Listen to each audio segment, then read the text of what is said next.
Hi hello ಎಲ್ಲರಿಗೂ ನಮಸ್ಕಾರ. Welcome back to my channel. ನಾನು ಚಿನ್ನು. ಇವತ್ತಿನ ರೆಸಿಪಿ ಕೈಮಾ ಸಾರು ಹೇಗೆ ಮಾಡೋದು ಅಂತ ನೋಡೋಣ ಬನ್ನಿ. ವಿಡಿಯೋ ಒಳಗೋಗೋಣ. ಒಂದು ಬಾಣಲಿ ಇಟ್ಕೊಂಡಿದ್ದೀನಿ, ಆಯಿಲ್ ಹಾಕ್ಕೋತಾ ಇದ್ದೀನಿ ಕಮ್ಮಿ ಪ್ರಮಾಣದಲ್ಲಿ. ಚಕ್ಕೆ, ಲವಂಗ, ಸೋಂಪು, ಬೆಳ್ಳುಳ್ಳಿ, ಶುಂಠಿ, ಗಸಗಸೆ, ಮೆಣಸು ಇದಿಷ್ಟು ಹಾಕ್ಕೊಂಡು ಕ್ಲೀನಾಗಿ ಬಾಡಿಸ್ಕೊತಾ ಇದ್ದೀನಿ ಆಯಿಲ್ನಲ್ಲಿ. ಸೊ ಹಸಿ ಸ್ಮೆಲ್ಲೆಲ್ಲ ಹೋಗಬೇಕು ಅಂತ ಕ್ಲೀನಾಗಿ ಡೀಪ್ ಫ್ರೈ ಮಾಡ್ತಾ ಇದ್ದೀನಿ. ನೀವು ಇದೇ ಥರ ಮಾಡಿ. ಕೈಮಾ ಸಾರು ತುಂಬ ಟೇಸ್ಟಾಗಿಯೇ ಬರುತ್ತೆ. 3 ಈರುಳ್ಳಿ ಹೆಚ್ಚಿಟ್ಕೊಂಡಿದ್ದೀನಿ, ಸೊ ಅದನ್ನು ಹಾಕ್ಕೋತಾ ಇದ್ದೀನಿ. ನಾವು ತಂದಿರೋದು 1/4 kg ಅಷ್ಟೇ. ಸೊ ಹಾಗಾಗಿ ನಾನು ಎಲ್ಲ ಕಮ್ಮಿ ಪ್ರಮಾಣದಲ್ಲಿ ಹಾಕ್ಕೋತಾ ಇದ್ದೀನಿ.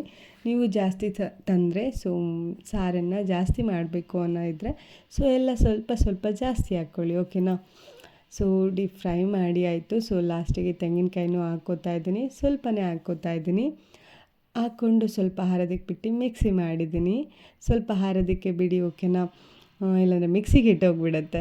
ಸೊ ಎಲ್ಲ ಮಿಕ್ಸಿ ಮಾಡಾದಮೇಲೆ ಟೊಮೊಟೊ 1-2 ಟೊಮೊಟೊನ ಹೆಚ್ಚಿಟ್ಕೊಂಡು ಸೊ ಅದನ್ನು ಮಿಕ್ಸಿ ಮಾಡಿ ತೆಗೆದಿಟ್ಕೊಂಡಿದ್ದೀನಿ. ಈಗ ಕೈಮಾ ಸಾರಿಗೆ ಏನೇನು ಹಾಕಬೇಕು, ಹೆಂಗೆ ಒಗ್ಗರಣೆ ಕೊಡಬೇಕು ಅಂತ ಹೇಳ್ತೇನೆ.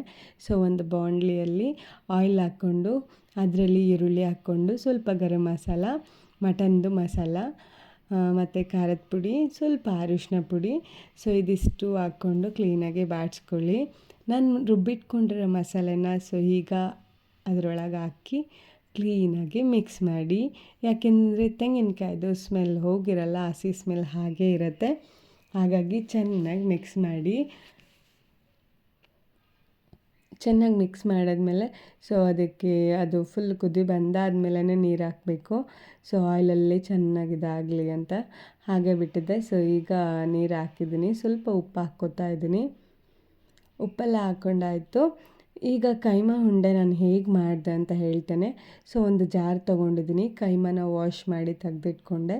ಸೊ ಅದರಲ್ಲಿ ಕಡಲೆ, ಚಕ್ಕೆ, ಲವಂಗ, ಹಸಿಮೆಣ್ಸಿನ್ಕಾಯಿ, ಸ್ವಲ್ಪ ಮಟನ್ ಮಸಾಲ, ಸ್ವಲ್ಪ ಗರಂ ಮಸಾಲ, ಆಮೇಲೆ ಕೈಮಾ ಇದಿಷ್ಟು ಹಾಕ್ಕೊಂಡು ಮಿಕ್ಸಿ ಮಾಡ್ಕೊತಾ ಇದ್ದೀನಿ.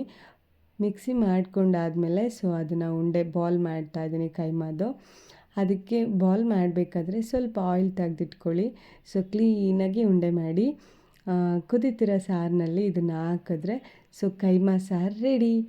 ಆನಿಯನ್ ಮಾತ್ರ ಟಚ್ ಮಾಡಿಬಿಡಿ ಕೈಮಾ ಉಂಡೆ ಮಾಡಬೇಕಾದ್ರೆ. ಯಾಕೆ ಅಂದರೆ ಸೊ ಕೈಮಾ ಉಂಡೆ ಎಲ್ಲ ಬಿಟ್ಕೊಳ್ಳುತ್ತೆ, ಹಾಗಾಗಿ ಆನಿಯನ್ ಮಾತ್ರ ಟಚ್ ಮಾಡಬೇಡಿ.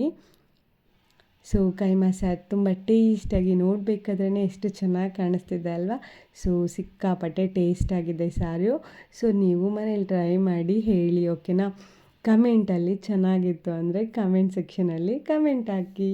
ತುಂಬ ಟೇಸ್ಟಾಗಿತ್ತು ಕೈಮಾ ಸಾರು. ಇನ್ನೂ ನನ್ನ ಚಾನಲ್ಗೆ ಯಾರೆಲ್ಲ ಸಬ್ಸ್ಕ್ರೈಬ್ ಆಗಿಲ್ಲ ಸೊ ಬೇಗ ಆಗಿ ಬೆಲ್ ಐಕಾನ್ ಕ್ಲಿಕ್ ಮಾಡಿ. ನಾನು ಇದೇ ಥರ ಹೊಸ ಹೊಸ ವಿಡಿಯೋ ಹಾಕೋದು ಖಂಡಿತ ನಿಮಗೆ ಬೇಗ ಬಂದು ತಲುಪತ್ತೆ, ಓಕೆನಾ. Thank you so much. ಇಷ್ಟೊತ್ತು ನನ್ನ ವಿಡಿಯೋ ವಾಚ್ ಮಾಡಿದ್ದಕ್ಕೆ ತುಂಬ ಖುಷಿಯಾಯಿತು. Thank you once again. ನಿಮಗೆ ಮತ್ತೆ ಯಾವ ಥರ ನಾನು ವಿಡಿಯೋ ಮಾಡಬೇಕು ಅಂತ ಅನಿಸುತ್ತೋ ಅದನ್ನು ಕಮೆಂಟ್ ಸೆಕ್ಷನಲ್ಲಿ ಹಾಕಿ, ನಾನು ಖಂಡಿತ ಅದೇ ಥರ ವಿಡಿಯೋ ಮಾಡಿ ಹಾಕ್ತೇನೆ. Thank you. Full video watch ಮಾಡಿ, ಓಕೆನಾ. ಮತ್ತೆ ನಾನು ನೆಕ್ಸ್ಟ್ ವಿಡಿಯೋಗೆ ಬರ್ತೇನೆ. ಅಲ್ಲಿವರೆಗೂ ನೀವು ಕೈಮಾ ಉಂಡೆ ತಿಂತಾಯಿರಿ. ಸೂಪರಾಗಿತ್ತು. ಬಾಯ್.